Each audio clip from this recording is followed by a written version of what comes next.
Hello, I'm John from J&N Travels. As we get into the last week of packing, there's several things we have to do. The third phase of our packing is basically stuff we have to do around the house to prepare for leaving the house for 1 or 2 weeks. So we use both for going on a cruise and if you're just going away on a land vacation. I know most of you have all your information on your phones, but in the good old days, we had everything printed out.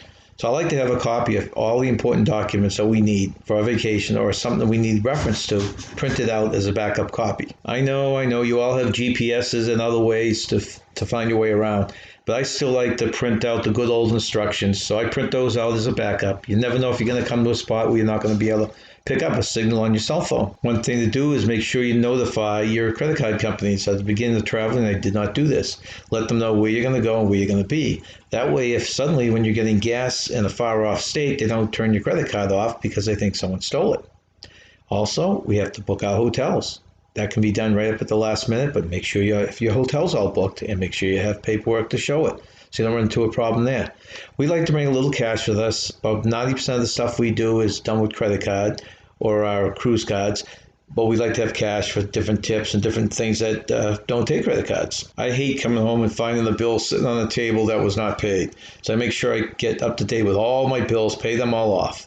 Then I run to the post office during that last week, sit down with them, make sure I fill out the card, tell them to stop my mail.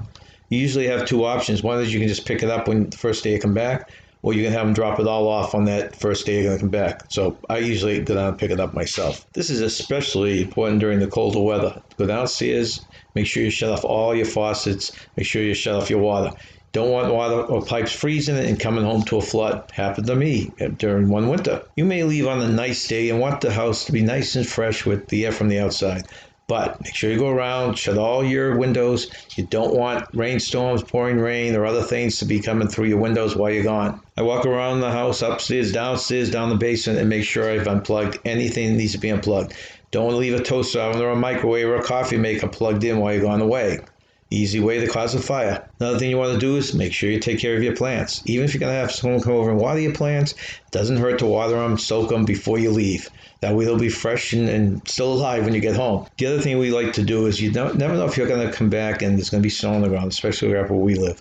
So we like to make sure we've taken in the furniture that was outside, put the hoses away, stuff like that, so we don't come home and find out things are frozen or damaged. And the most important thing of everything, especially in this day and age, is take your COVID test. Either if you're flying or if you're getting on a cruise ship, most places now want you to have a COVID test. So take that, make sure you get that out of the way, and that will be the key to starting your trip. I'm sure I didn't catch everything, but take these, they'll help out, and put them with the things that you remember, and hopefully this will be the start of a great vacation.